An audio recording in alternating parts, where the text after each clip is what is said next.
Terima kasih. Saya akan mengusung terlebih dahulu. Abdi, izin Pak. Izin kenapa? Di KTP. Agnia. Tadi Pak. Alia. Tadi Pak. Alianda. Hadir Pak. Diki. Hadir Pak. Fahmi. Hadir Pak. Faisal. Hadir Pak. Fahira. Hadir Pak. Firia. Hadir Pak. Grace. Api. Hadir Pak. Ibrahim. Hadir Pak. Kaila. Hadir Pak. Mata. NABU. Muhammad Aliasta. Nasyad. Naila. Eva. Princess. Afri. Rafen. Raihan. Regina. Ricardo. Sawa. Solu. Stephen. Sunu. Wira. Zabina. Zahra. Oke, terima kasih. Untuk pertemuan kali ini, yaitu kita akan masuk pada materi translasi. Sebelum masuk translasi, kita akan mengadakan pretest terlebih dahulu. Silakan Anda buka dari quiz video ini ya. Silakan. Pretestnya cukup 5 menit saja ya, paling lama.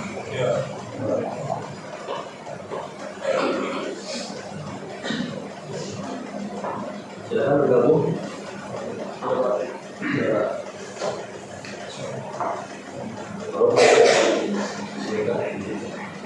Halo. Sudah mulai bergabung? Ya, silakan.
Ya, kemudian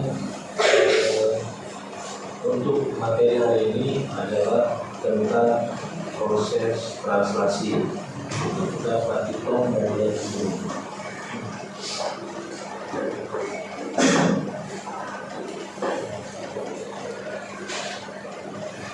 Nah, proses sintesis protein itu akan melalui atau terjadi melalui dua tahapan, yaitu proses transkripsi dan translasi. Nah, pada pertemuan kali ini kita hanya akan membahas pada proses translasinya saja, bagaimana proses pembentukan asam amino itu terbentuk dari proses penerjemahan kode genetik. Ya. Nah, kemudian apa yang dimaksud dengan translasi? Ada yang tahu yang dimaksud dengan translasi? Nah, translasi itu adalah proses penerjemahan kode genetik. Ya. Lalu bagaimana tahap-tahap yang terjadi pada proses translasi? Nah, tahap pada proses translasi itu akan melalui 3 tahapan. Nah, nanti kita akan bahas di pengajaran. Kemudian sekarang kalian silakan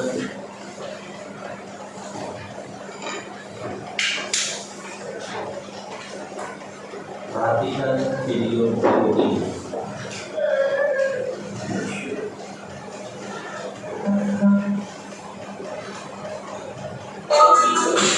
Vaksin Pfizer.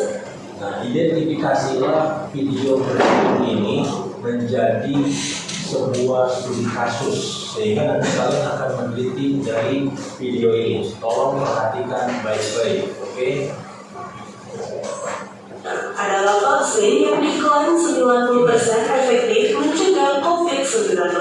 Vaksin ini dibuat oleh perusahaan farmasi asal Amerika Serikat Pfizer bersama mitranya BioNTech dari Jerman. Vaksin ini tidak mengandung virus corona yang sebenarnya. Vaksin Pfizer menggunakan pendekatan untaian asam ribonukleat atau pada vaksin Pfizer ini menggunakan mRNA untuk vaksin, dan mRNA messenger ribosome nucleic acid. Ya. Nanti kalian temukan permasalahannya berdasarkan hasil tampilan video berikut ini. RNA virus. Dilansir dari CNBC, mRNA adalah molekul dalam tubuh yang membawa informasi genetik ke bagian sel yang menciptakan protein. Dengan kata, di mana mRNA ini akan berisikan informasi genetik yang akan dibawa ke dalam tubuh, sehingga akan dideteksi awal oleh anti imunitas tubuh manusia dalam bentuk protein. ilmuwan hanya mengambil kode genetik yang berisi informasi tentang protein spike virus corona. Protein spike adalah bagian virus corona yang digunakan untuk menyerang dan menginfeksi sel manusia. Saat vaksin yang mengandung mRNA disuntikkan ke dalam tubuh manusia, maka vaksin tersebut akan memasuki sel-sel tubuh dan memerintahkan mereka untuk memproduksi protein spike virus corona. Kemudian, ini akan memicu tubuh memproduksi antibodi spesifik untuk memerangi protein spike virus corona. Jika tubuh terpapar virus corona penyebab COVID-19 yang sebenarnya, maka tubuh sudah ada antibodi untuk mencegah protein spike menginfeksi sel tubuh manusia. Oke, nah sekarang saya akan membagi kalian ke dalam kelompok yang heterogen, di mana setiap kelompok itu beranggotakan 4-5 orang. Karena jumlah siswa kelas 12 di 8 ada 32 orang, maka di kelompok ada 4 orang. Jadi jumlah kelompoknya ada 8 kelompok sesuai dengan kelompok praktikum yang telah kita buat sebelumnya. Nah, silakan kalian duduk secara berkelompok.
silakan kalian identifikasi sesuai dengan permasalahan dari video yang telah ditayangkan. Nanti untuk aturannya semuanya ada di dalam LKPD. Oke, tolong dikerjakan dan disesuaikan dengan video yang sudah kalian amati.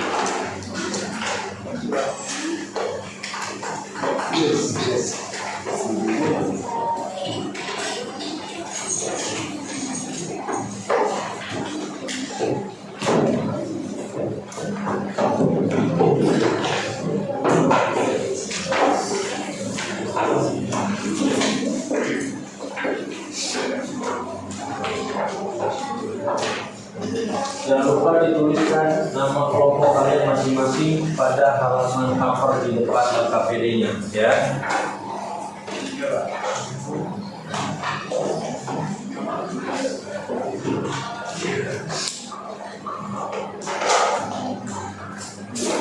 Nah, oke.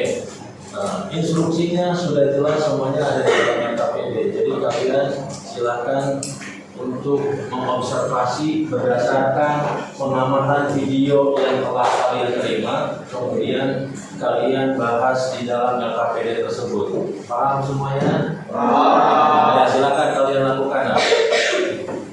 Nanti jika memang tidak ada yang kurang jelas bisa ditanyakan kepada saya. Oke? Baik, Pak.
Oke, kalian silakan kerjakan sesuai dengan instruksi atau peraturan yang ada di dalam LKPD dan kalian langsung menuliskannya di dalam LKPD-nya juga. Oke? Ya, silakan kalian diskusikan dan cari permasalahannya serta solusinya.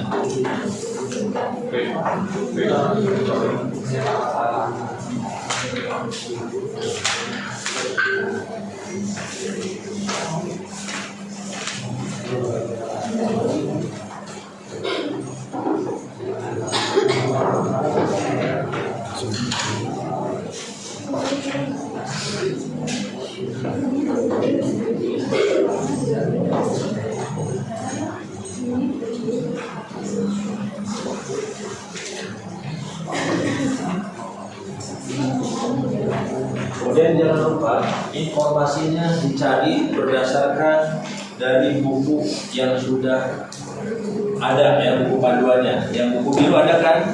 Yang sama buku interaktif ada kan? Nah, nanti tinggal di barcode aja dari buku interaktifnya, oke?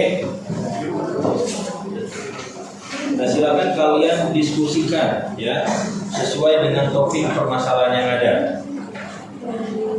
Nah, nanti setelah didiskusikan baru kita presentasikan.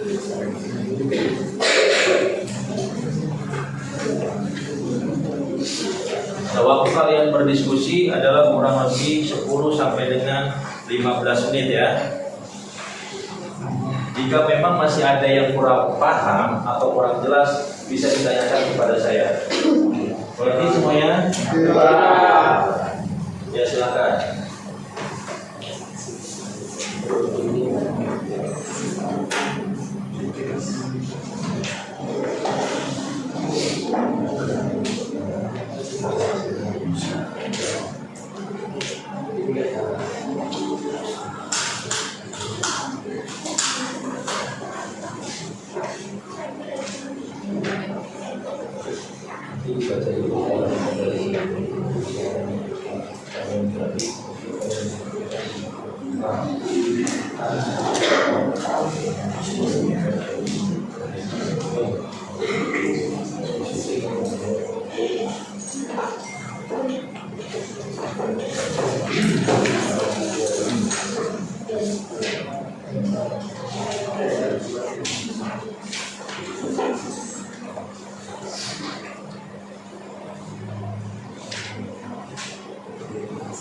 Dari sini ya, nanti kalian cari ya, ada di video.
Silakan kalian diskusikan ya, sesuai dengan yang ada pada buku LKPD kalian masing-masing.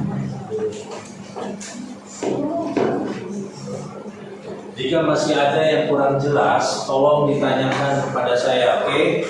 Baik, Pak.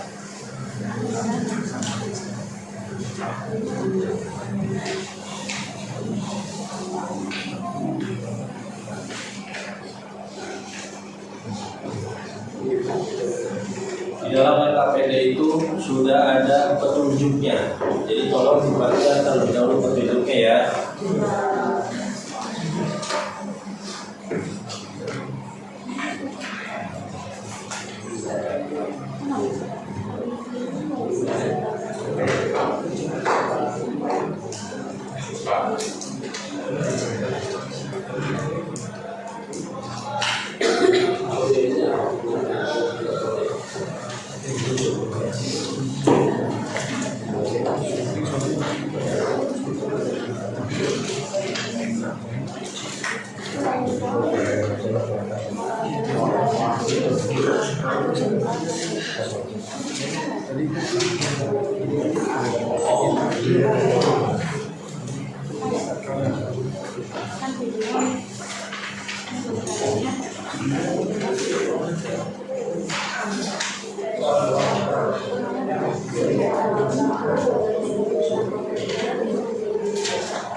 Tolong diskusikan secara terperinci ya. Nah, nanti hasil diskusinya kalian presentasikan ya. Nanti kelompok siapa yang akan presentasi silakan maju. Dari 8 kelompok cukup 2 kelompok saja yang presentasi.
Nanti kalian cari informasi dari buku paket kalian ya yang berwarna biru, paham? Sama akseslah situs dari Jelajah Ilmu atau dari interaktif ya, buku interaktif ya, tinggal di barcode ya. Barcode ada di sini.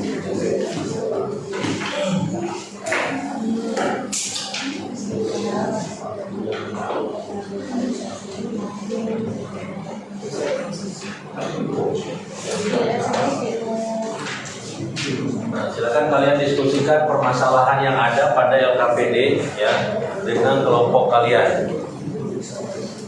Dan nanti setelah selesai kalian berdiskusi, maka nanti saya minta perwakilan kelompok mana yang akan mempresentasikan hasil daripada diskusi kalian ya. Nah, nanti kelompok yang lain menanggapi kelompok yang berpresentasi di depan. Paham?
Ya, gimana?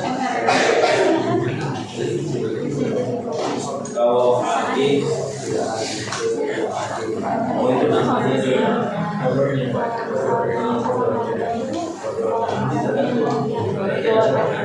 Ada stakeholder dan ada stakeholder.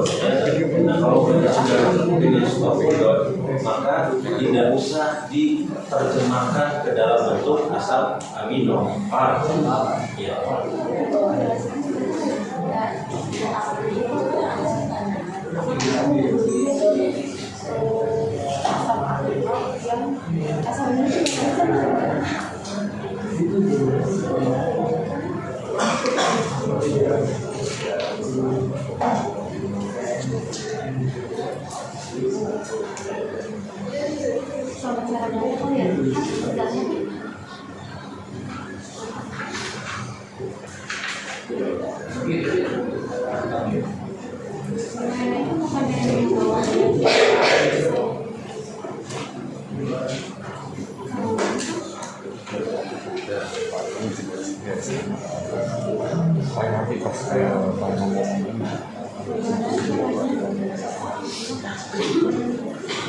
Jadi hipotesis itu adalah dugaan sekitar kalian berdasarkan dari permasalahan yang ada. Nanti kalian cari kira-kira cocoknya apa sih permasalahan itu. Nanti dari itu pakai dalam kalian cari. Ya harus berdasarkan. Ya.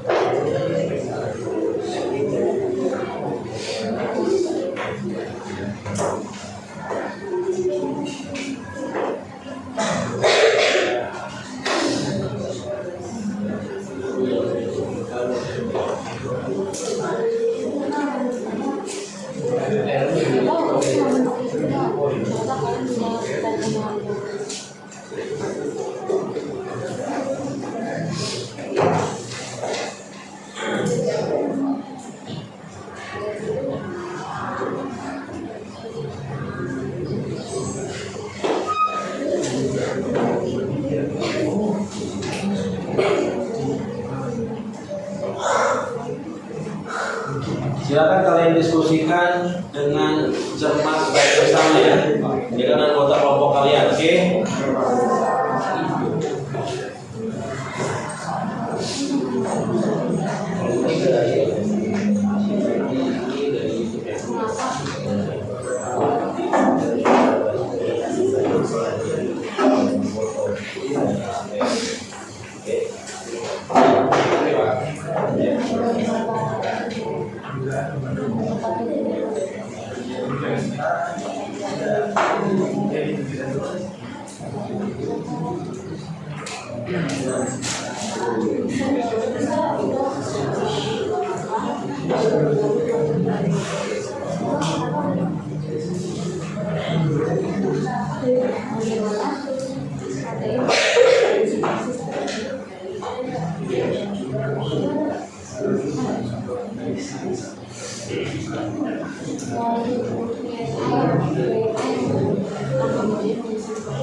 Thank you.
Saatnya jam 8 dimulai.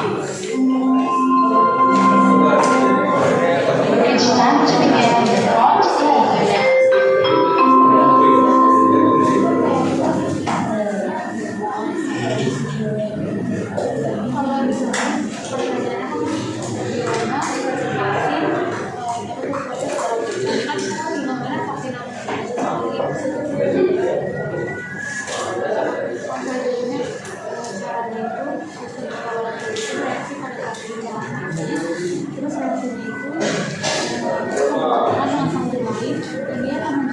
Udah ada yang siap untuk maju presentasi? Belum, Pak. Oke, saya tunggu ya.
Oke, bagi yang sudah silakan presentasikan di depan kelas nanti ya, diskusinya di depan kelas. Kemudian nanti kelompok lain tolong ditanggapi apa yang dipresentasikan oleh kelompok lain yang sedang presentasi di depan kelas.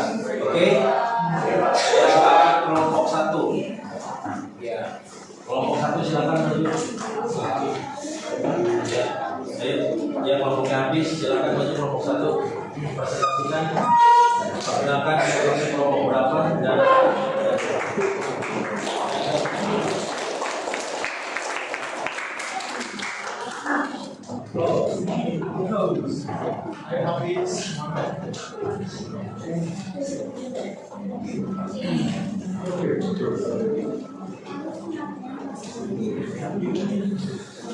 Oke, silakan habis diperkenalkan kelompok berapa dan anggotanya siapa saja habis.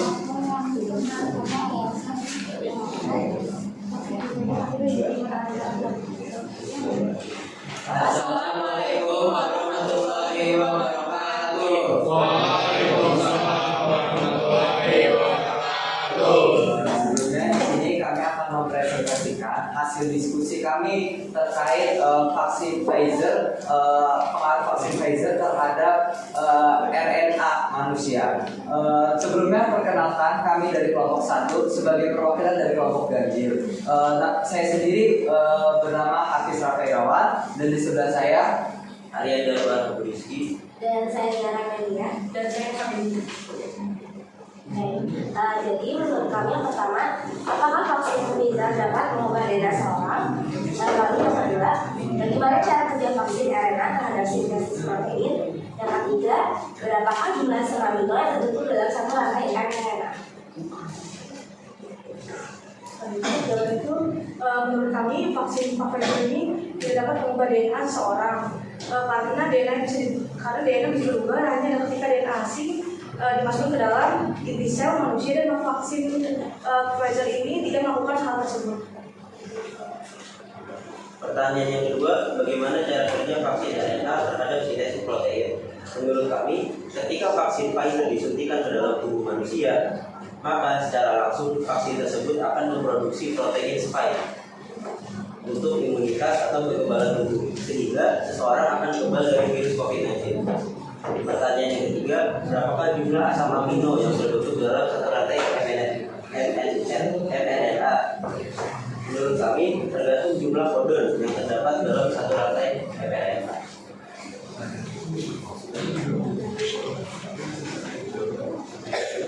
Nah, selanjutnya itu analisis permasalahan dengan mereview informasi dari sumber belajar yang disediakan untuk melengkapi solusi pemecahan masalah. Nah, berdasarkan informasi yang kami dapat dari beberapa sumber baik dari buku ataupun dari internet, untuk menjawab pertanyaan nomor pertama itu apakah vaksin Pfizer itu dapat mengubah DNA seseorang?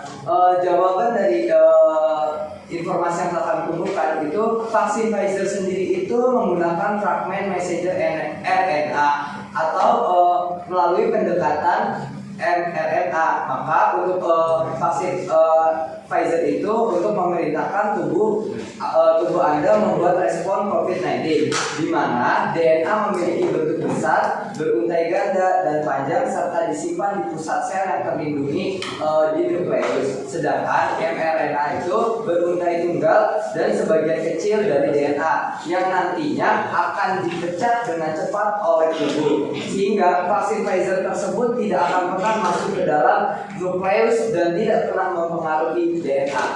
Nah, selanjutnya, pertanyaan selanjutnya itu adalah bagaimana cara kerja vaksin RNA terhadap sintesis protein. Nah, jadi ketika vaksin tersebut disuntikan ke lengan atas, mRNA tersebut akan memasuki sel di dekat tempat suntikan dan memberitahu sel untuk membuat protein yang sama.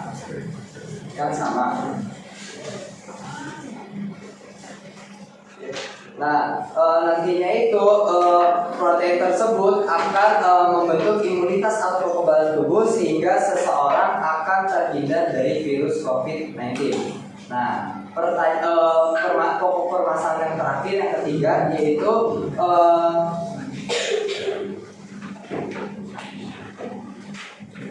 berapakah jumlah asam amino yang terbentuk dalam satu rantai mRNA? Nah, berdasarkan informasi yang kami dapatkan dari beberapa sumber, itu sama seperti dugaan atau hipotesis yang kami simpulkan, yaitu tergantung jumlah kodon yang terdapat dalam satu rantai mRNA. Gitu, Pak.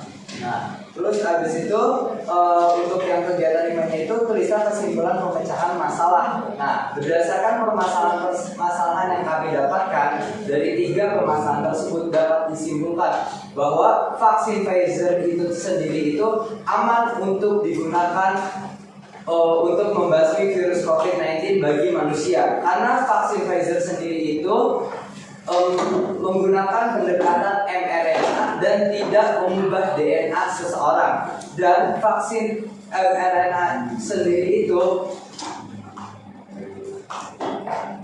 tidak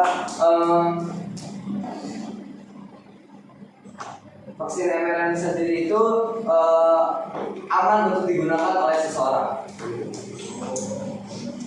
Silakan dari kelompok lain ada yang mau ditanggapi atau ada yang mau ditanyakan, silakan angkat tangannya. Ya, ini dari kelompok berapa? Berdiri nah. Ya, kelompok berapa? Nah, atas nama Ashila. Oke, silakan ditulis ya nanti pertanyaannya. Ya, langsung, kalau enggak langsung dijawab aja boleh.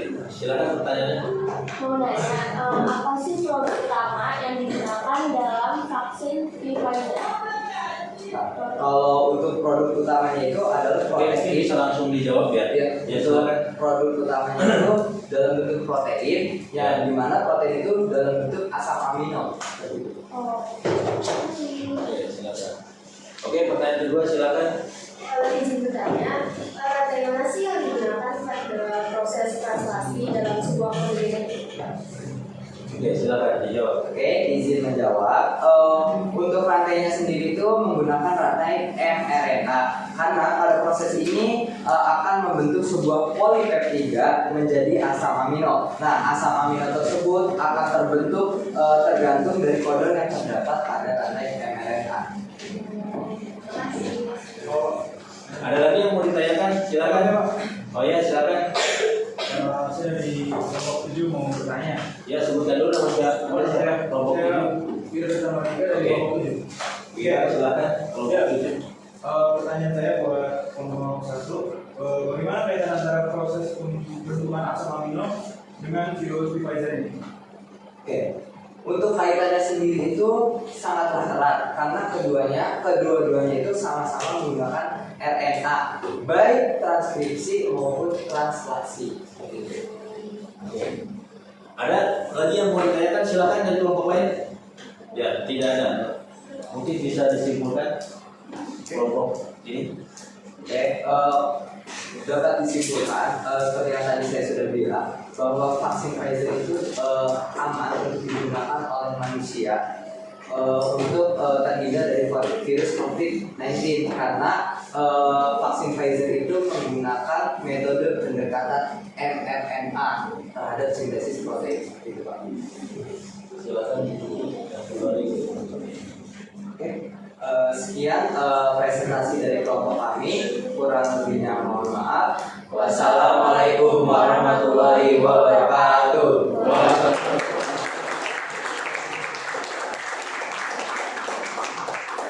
Silakan duduk kelompok 1. Terima kasih banyak atas penyajiannya, dan kelompok yang lain sudah ada beberapa yang menanggapi dari hasil presentasi perwakilan dari kelompok 1. Ya, sekali lagi kita close untuk kelompok 1. Silakan.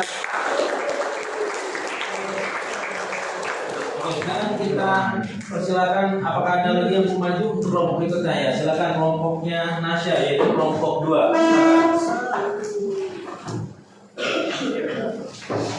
Nanti untuk kelompok lain tolong dicermati dan didengarkan terlebih dahulu presentasi dari kelompok 2, yaitu kelompok Nasya, bagaimana seperti apa, dan tolong ditanggapi, serta jika memang ada yang kurang jelas atau kurang paham bisa ditanyakan langsung kepada kelompok 2. Mengerti semuanya? Oke, silakan kelompok 2 dimulai. Assalamualaikum warahmatullahi wabarakatuh. Waalaikumsalam warahmatullahi wabarakatuh. Kami dari kelompok genap ingin mempresentasikan ulang tentang hasil diskusi kami mengenai vaksin di Pfizer. Nah, sebelum itu izinkan kami memperkenalkan diri. Perkenalkan, nama saya Prizia Mauida. Kali ini saya tidak sendiri dan saya ditemani oleh teman saya. Perkenalkan, nama saya Nasya Widya. Perkenalkan, nama saya Ibrahim Gandhi. Perkenalkan, nama saya Faisal Jaki. Nah, oke. Sebelum itu, izinkan saya memulai. Jadi soal pertama ini, mengapa vaksin Pfizer sempat ditolak oleh banyak pihak? Yang kedua, apa hubungan vaksin Pfizer, mRNA, dan sintesis protein? Yang ketiga, apa nama rantai yang berfungsi sebagai penerjemah kode genetik ke dalam asam amino?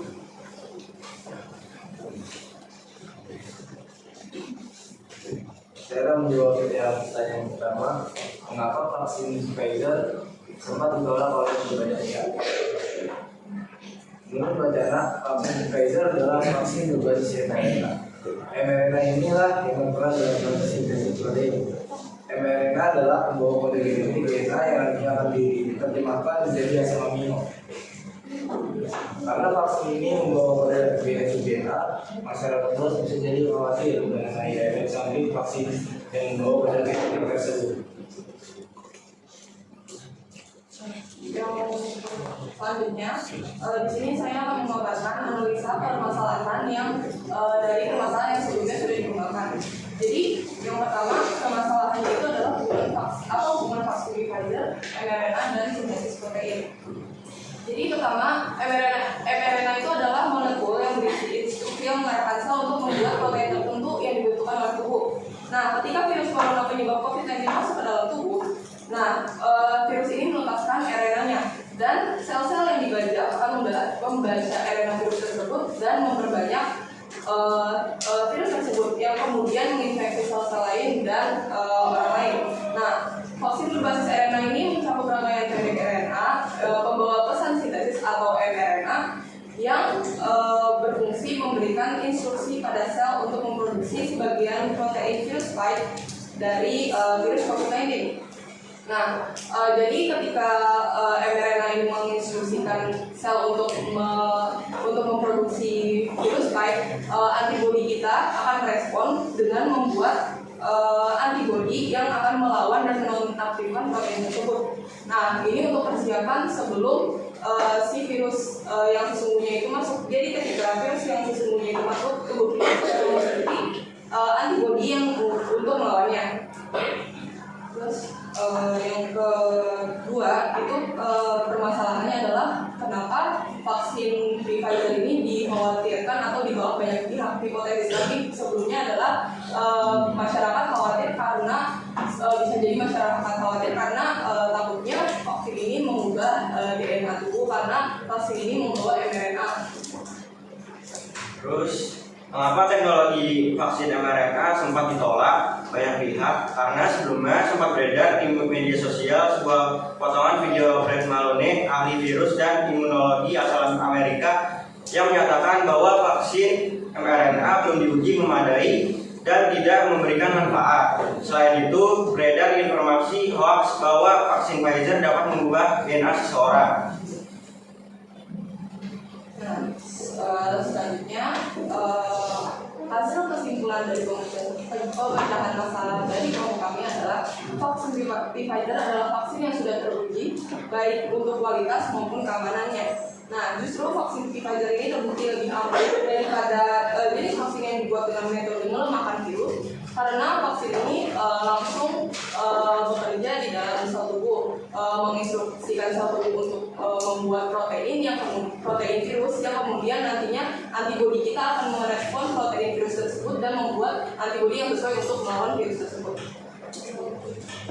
Sekian presentasi dari kelompok kami. Ada yang ingin tanya? Oke, silakan, ada yang ingin ditanyakan dari kelompok berapa? Oke, kamu kelompok berapa dah? Ya, silakan berdiri. Siapa nama Anda? Saya Stefan dari kelompok 8. Izin bertanya, Ya. bagaimana cara mentranslasikan kode genetik ke dalam amino? Oke, mungkin bisa langsung dijawab kelompok penyaji. Ya, boleh. Jadi untuk cara mentranslasikan kode genetik menjadi asam amino itu mungkin kita bisa mengambil satu contoh. Jadi misal ada DNA sense.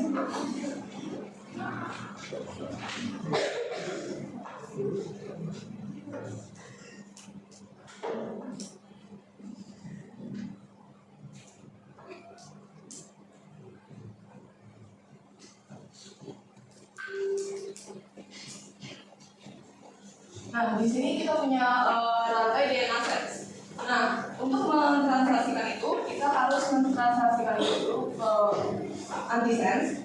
Nah, untuk translasi ke antisense ini, dia dari AGC berubah menjadi TCG, lalu dari TTA menjadi AAT, dari GGA menjadi CCT, dan dari CGC menjadi BCG. Coba kamu tuliskan dulu aturan yang terpasang untuk DNA ada untuk yang DNA apa?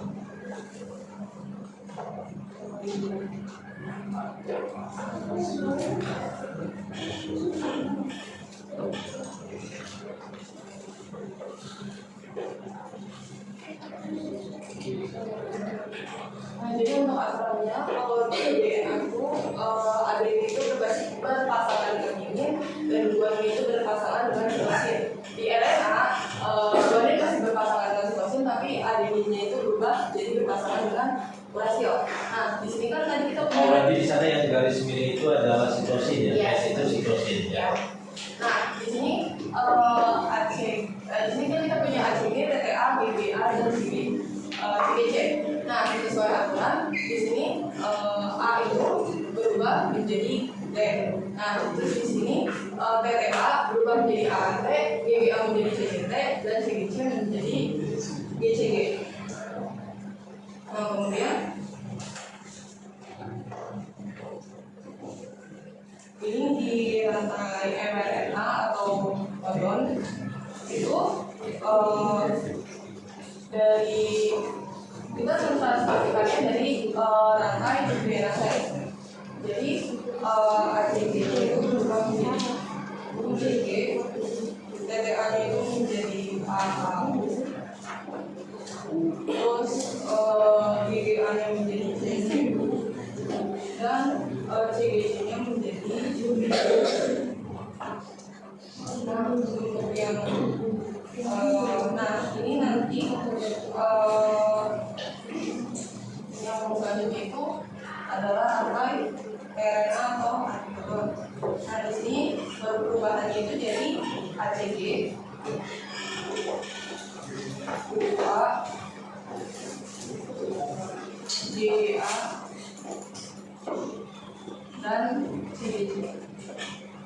Nah, dari sini yang ditranslasikan adalah si rantai mRNA ini, rantai yang terakhir. Nah, di sini perubahannya adalah ACG itu adalah berdasarkan nitrogennya asetin. Berarti ini yang ditentukan menerjemahkan dalam sebuah asam amino ya, atau polipeptida. Terus Yang selanjutnya UUK itu adalah asparamin.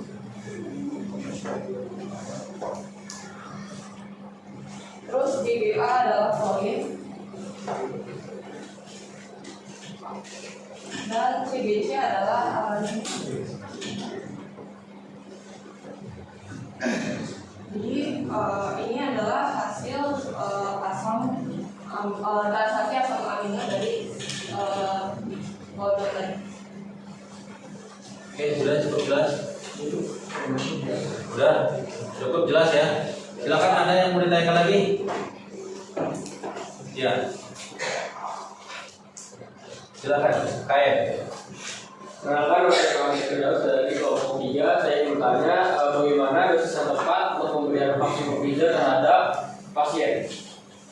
Nah, untuk pemberian dosis yang tepat itu untuk orang dewasa itu dosisnya 0,3 mili dan pemberiannya itu 2 dosis dengan interval 2 sampai 4 minggu. Cukup pertanyaannya? Oke, silakan dari kelompok lain yang mau bertanya. Ya, silakan. Hafiz, kelompok berapa? 1. Perkenalkan, nama saya Hafiz Rafa dari kelompok 1. Ingin bertanya, apabila vaksin tersebut tidak diberikan sesuai dosisnya, apa efeknya atau dampak sampingnya? Oke, terima kasih. Silakan ditanggapi kelompok yang Jadi vaksin itu harus diberikan dengan dosis yang tidak dianjurkan. Nah, jika seseorang melakukan vaksinasi dengan dosis yang tidak dianjurkan atau interval yang melebihi atau kurang, nah itu akan mengurangi efektivitas dari si vaksin tersebut. Jadi mungkin nanti si pasien harus mengulangi vaksinnya untuk mendapatkan imunitas penuh. Oke, cukup. Terima kasih. Selanjutnya tadi satu lagi ya, silakan berdiri. Silakan nama kelompok berapa? Saya adalah Pusmazara dari kelompok 5. Apa efek samping setelah vaksin Pfizer ini diberikan kepada manusia? Oke, terima kasih. Silakan kelompoknya.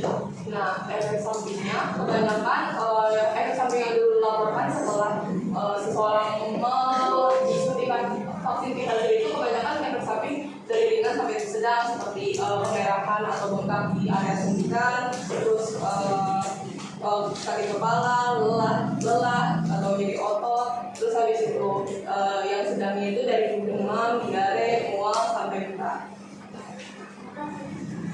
Oke, cukup.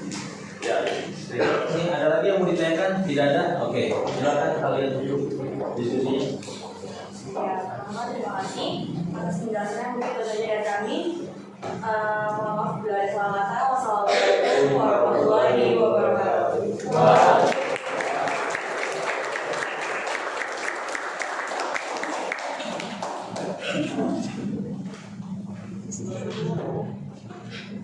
Oke, maksudnya itu ya. Nah, jadi kita dapat menarik sebuah kesimpulan dari hasil analisis yang telah kalian lakukan dari LKPD-nya dan dari hasil presentasi yang telah kalian lakukan, bahwasanya adakah keterkaitan antara vaksin Pfizer dengan proses sintesis protein pada tahap translasi? Berarti jawabannya adalah ada. Kenapa ada? Karena sama-sama menggunakan bahan utama yang berasal dari mRNA. Apa itu mRNA? Yaitu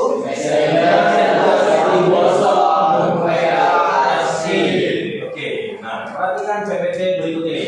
Di sana terdapat proses sintesis protein. Ya, saya akan melakukan proses penajaman terhadap apa yang sudah kalian lakukan dengan materi pada sintesis protein di tahap translasi. Nah, proses sintesis protein itu akan terjadi melalui 2 tahapan. Yang pertama adalah tahapan deskripsi ya, seperti minggu lalu yang sudah kita bahas. Oke, bagaimana tadi kita menentukan dari rantai DNA dan RNA dengan aturan keduanya ini masing-masing memiliki basa purin dan basa PDB, dan nanti akan memiliki pasangan. Di DNA ada pasangan yang namanya adenin akan selalu berpasangan dengan timin, dan guanin akan selalu berpasangan dengan sitosin. Nah, itu pada DNA. Sedangkan pada RNA ada pasangan, yaitu pasangannya antara adenin akan selalu berpasangan dengan urasil.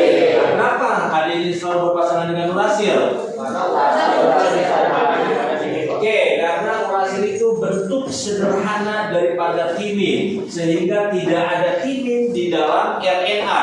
Adanya adalah urasil. Nah, sedangkan guanin akan sama seperti pada DNA, pasangannya dengan sitosin. Nah, pada proses translasi inilah yang nantinya akan menerjemahkan ke dalam sebuah polipeptida atau asam amino yang terbentuk. Sehingga asam amino itu adalah hasil atau produk daripada sintesis protein. Nah, kita kaitkan dengan vaksin Pfizer, di mana vaksin tersebut adalah menggunakan bahan dasar dari RNA, ya nggak?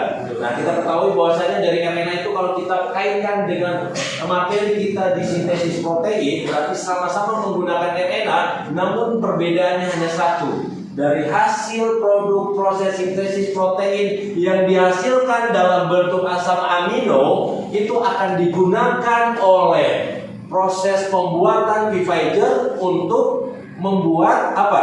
Imunitas atau kekebalan tubuh sebagai sumber atau bahan utama daripada vaksin. Nah, itulah keterkaitannya. Oke, ada yang mau ditanyakan? Silakan. Silakan, ada yang mau ditanyakan? Oke, terima kasih. Oke, berarti dari penjelasan kelompok 1 dan kelompok 2, hasil presentasinya yang sudah mewakili, maka kita berikan aplaus untuk kelompok pertama yang sudah lebih baik tampilnya dan menjelaskan tentang keterkaitan antara vaksin Pfizer dengan materi kita saat ini, yaitu sintesis protein pada proses translasi. Silakan untuk kelompok 1.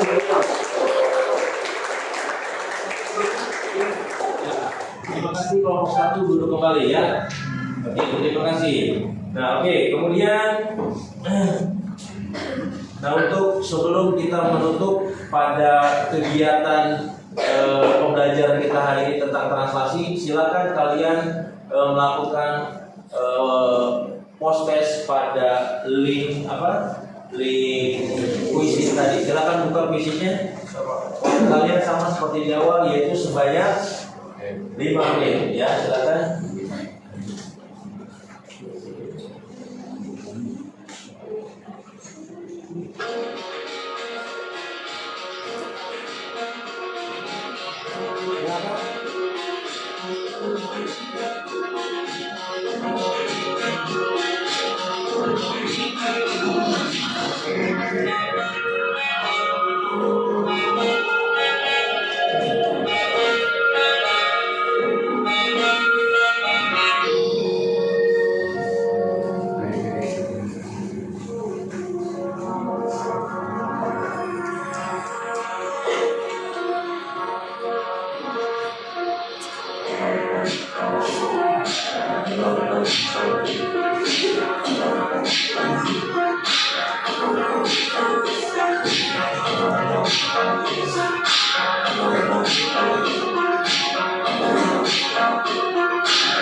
Oke, sudah semua ya. Nanti tinggal kita hasilnya bagaimana dan seperti apa dari pretest dan post-test nanti di pertemuan yang akan datang akan saya bagikan. Oke?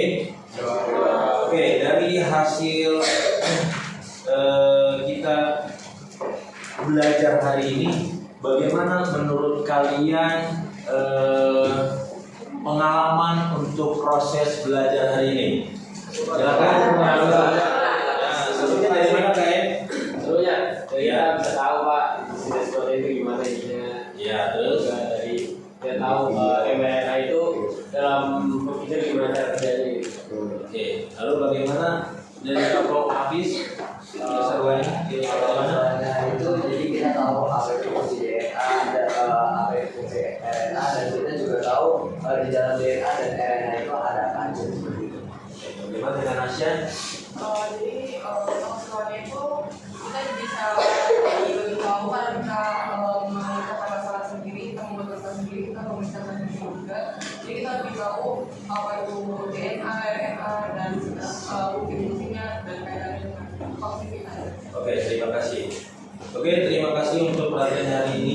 Nah, untuk mengakhiri kegiatan hari ini, jangan lupa nanti untuk minggu depan di pertemuan yang akan datang kita sudah akan masuk kepada bab berikutnya, yaitu tentang proses pembelahan sel. Karena proses pembelahan sel itu ada 3 proses ya, antara pembelahan mitosis, ya, mitosis dan meiosis. Oke, jangan lupa untuk mempelajari terlebih dahulu sebelum kita masuk kepada bab tersebut di minggu yang akan datang. Paham semuanya? Oke, terima kasih untuk hari ini atas segala perhatiannya. Saya ucapkan terima kasih dan mohon maaf. Saya akhiri. Wassalamualaikum warahmatullahi wabarakatuh. Waalaikumsalam warahmatullahi wabarakatuh.